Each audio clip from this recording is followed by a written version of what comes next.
Salut à toi, belle âme résiliente qui brille plus fort après chaque tempête. Bienvenue ou re-bienvenue sur la chaîne. Tu sais que ici, c'est ton espace sûr, ton refuge d'encouragement et de vérité brute.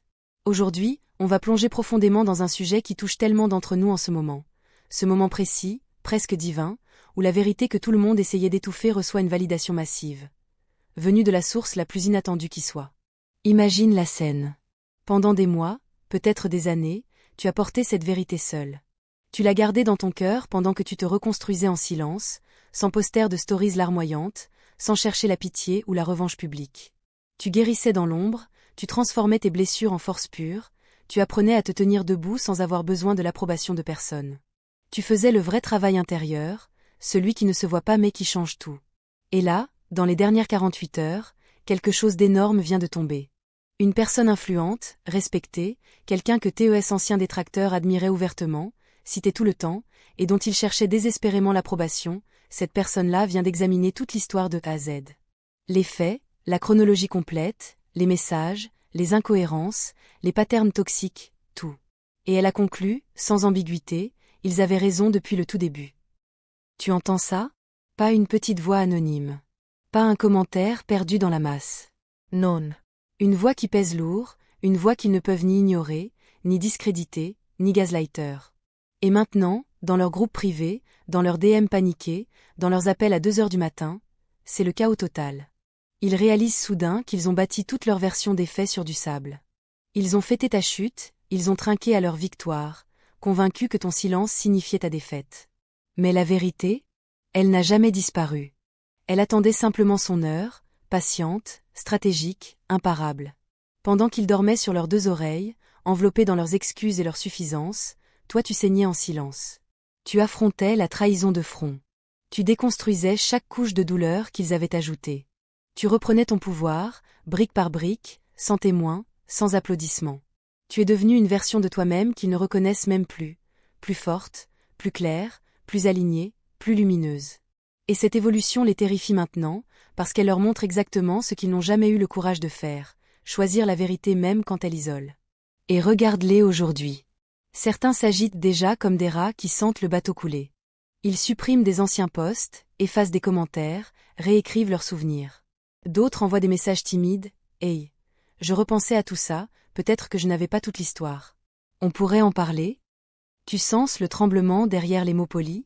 Le désespoir camouflé en maturité?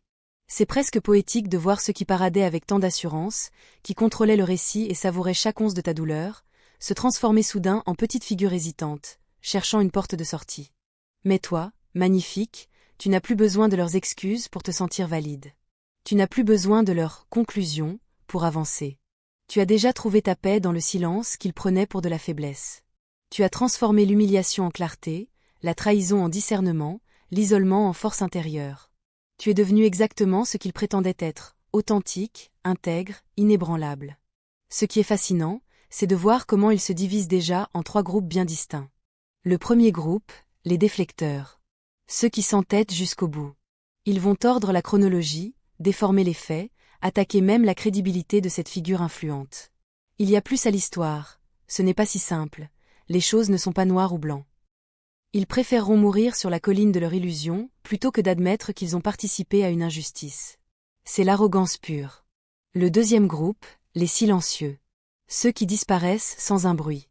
Ils détaguent, suppriment, se distancient des anciens alliés, font comme s'ils n'avaient jamais été impliqués. Leur silence maintenant n'est pas de la croissance, c'est du damage control. Ils n'ont jamais eu de conviction profonde, juste la commodité d'être du côté du plus fort à l'époque. Et le troisième groupe, le plus rusé, les stratèges. Ils attendent. Ils observent comment l'opinion tourne. Ils étudient chaque mot de cette validation puissante.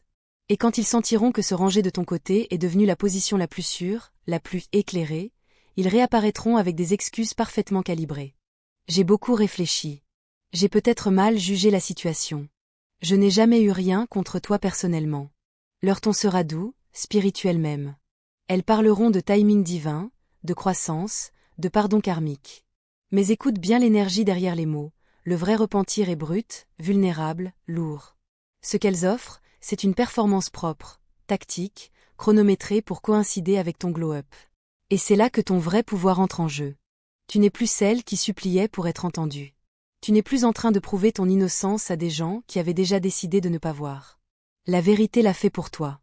Maintenant, ce sont eux qui se tortillent dans l'inconfort qu'ils t'ont autrefois imposé. Alors écoute-moi bien, tu ne dois rien à personne. Ni conclusion, ni explication, ni absolution express. Le pardon, c'est un cadeau sacré que tu offres d'abord à toi-même. Tu peux pardonner de loin. Tu peux avoir de la compassion sans redonner l'accès. Tu peux reconnaître leurs tentatives sans rouvrir la porte qu'ils ont claquée quand tu avais le plus besoin de soutien. Ton énergie est précieuse. Tes limites sont sacrées. Ta paix est non négociable. Elles ont été gagnées dans le feu, l'isolement, les nuits où tu as douté de tout sauf de ta propre vérité. Et personne, absolument personne, n'a le droit de te faire sentir coupable de protéger ce que tu as si durement reconquis. La vérité n'a pas seulement effacé ton nom. Elle a renversé l'équilibre du pouvoir. Elles courent après une réconciliation dont elles ont besoin pour dormir tranquille. Toi, tu l'as déjà, ta réconciliation, avec toi-même, avec ton chemin, avec le timing parfait de Dieu qui ne se trompe jamais. Alors laisse-les réécrire leur histoire comme elles veulent. Laisse-les envoyer leur message poli. Laisse-les se débattre avec leurs reflets. Ça ne touche plus la tienne. Tu as déjà dépassé leur dimension. Tu brilles dans une lumière qu'elles n'ont jamais osé approcher. Famille, si cette vidéo te parle au plus profond de l'âme, fais-moi signe en commentaire. Est-ce que tu vis ce genre de retournement en ce moment? Comment protèges-tu ta paix face aux excuses qui arrivent trop tard? Partage ton histoire, on est une communauté ici, on se soutient. Like cette vidéo si elle t'a touché, abonne-toi et active la cloche pour ne rien rater. On sort du contenu comme ça chaque semaine pour t'aider à rester alignée et forte. Partage-la à quelqu'un qui a besoin de ce rappel aujourd'hui, tu ne sais jamais qui en a le plus besoin. Si tu veux soutenir la chaîne et nous permettre de continuer à créer ces messages qui élèvent et guérissent, un super thanks, même tout petit, fait une différence énorme. Chaque euro, chaque prière, chaque partage aide à toucher plus d'âmes. On se retrouve très bientôt pour une vidéo puissante sur les signes que ton plus grand comeback est déjà en marche. Continue à briller intensément, continue à protéger ton énergie, et surtout, continue à faire confiance au plan divin. Il travaille toujours en ta faveur, même quand tu ne vois pas encore tout le tableau. Je t'envoie tout mon amour. Dieu t'aime infiniment plus. Tu es bénie, tu es protégé, tu es victorieuse. À très vite, belle âme. Sparkle's Red Heart.